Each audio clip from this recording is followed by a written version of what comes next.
It's about time. What's going on? Rumor Report, Rumor Report. This is the Rumor Report. Talk to him. With Angela Yee on The Breakfast Club. Well, now I see why they said Leray does not want to talk about her dad in interviews. She wrote a series of tweets calling out her father, who claims, and she claims that he's been threatening her and her mom because she called him broke. She said, I hate to bring this ish to social media, but my father need help. Sorry if I offended you on The Breakfast Club, but don't treat me or my mom because you hate to admit that we went broke after the source.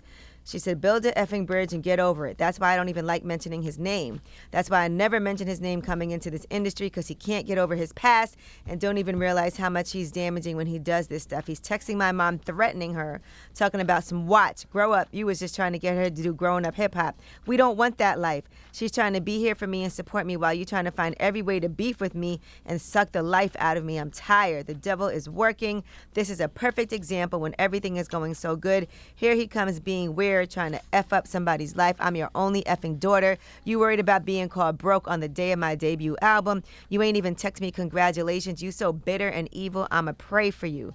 And here is the part of the interview that I guess he didn't like. But that's the problem. Everybody thinks it's like a silver spoon situation. My dad lost the source when I was like 9, bro. Like once it was gone, I was old enough to understand life. And it was gone after that. Like reality hit. We're broke and we're figuring things out. You feel me? But yeah, she said they were broke for a little bit. Mm-hmm. I don't understand. I don't think it there's anything wrong with that. I mean, people go through ups and downs. I mean, I've been broke before. I'm sure Charlamagne was broke. I don't know about yourself, Yee, but I've been in situations where I was broke. But the thing is, what I don't like, and I can't tell a father how to feel or a daughter how to feel, is she spoke nothing but positive about him the whole interview. She was like, I respect him, I love him. You know, we don't have the best relationship, but we're working on it. And I know sometimes Benzino, I know we haven't had the best relationship up here, but sometimes you got to get out your way and really support your daughter. Like, that's small things. Like, you don't want to look up 10 years down the line and you're like, damn, I don't have that relationship, or for bull crap, or for something stupid, or for something very small. I thought she was very positive, and I don't think she was trying to say anything to be offensive. Now, he posted on social media, to whom this may concern, the legends don't play the back. They set the standards. Thank you, my brothers. See the God and envy for sticking up for me and not letting a false narrative of who I am and what I've accomplished happen. I put in too much work in the culture. The problem with this social generation is they have no respect or regard for who came before them and how they laid the blueprint for them to be successful. I always revered those who came before me, and I am grateful to the legends of hip hop. I don't think that had anything to do with, what she said. And he said, I'm tired of this old talk. Hip hop is over 40 years old, and the ones who appeal to older and younger will be the most successful. Anyone who thinks that because you're in your 40s and 50s, you should just go sit in a rocking chair and still don't live out and pursue their dreams and aspirations are idiots. All you young people who are in their 20s and successful at rapping, chances are you still will be rapping in your 50s, period. When the younger generation starts listening more and respect the older before them is when life will be better and our entire culture will be better. Yeah, I don't know Benzino personally, but the reality is you can never take away what somebody has done. Mm-hmm. Like the source meant something to culture. It was an institution. We still use the 5-mic rating system in casual conversation now. He's a and people will say, oh, he's a legend for that Source magazine. What they created, 100%. Him and Dave Mays created, you can't take that back, and it set the tone for a lot of things in hip hop. And I don't think Leray was saying that you shouldn't do music if you're older. I think she was saying that the older people need to give the younger people a chance too. I don't think she was saying not to listen. You know what's interesting, though? I think Benzino's concerned about his legacy, which I can understand. But he also has to remember that Leray is part of his legacy as well. Absolutely.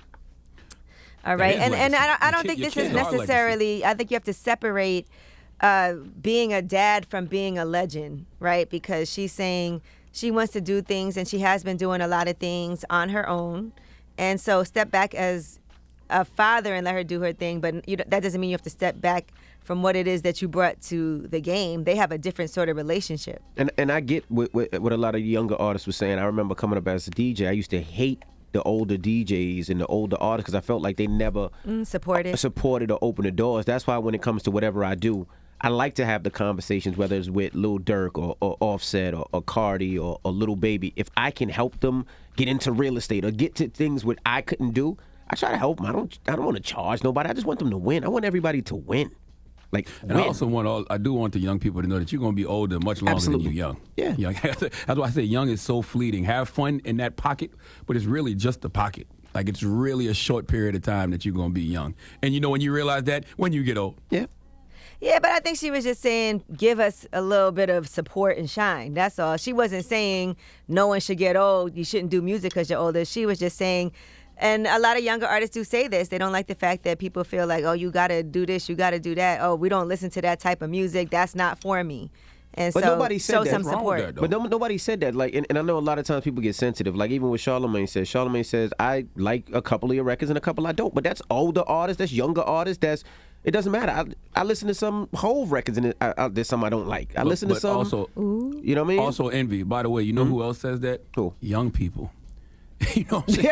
Yes. There's young people who say that may not be for me, or I don't like that, or they might just say that's straight up whack. that's fine. So it's like, yes, it's all subjective. Music is just subjective.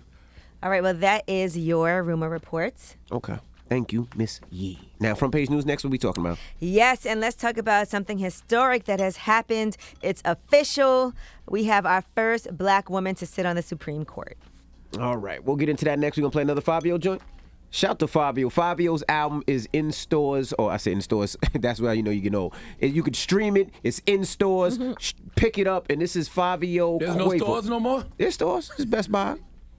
It might be in some stores. No, they do. It might be some stores, guitars. I don't know. But everybody streams it now, downloads it. Tidal and Spotify and all that other stuff. All right, but here's Through the Fire, Fabio Quavo. It's the Breakfast Club. Good morning.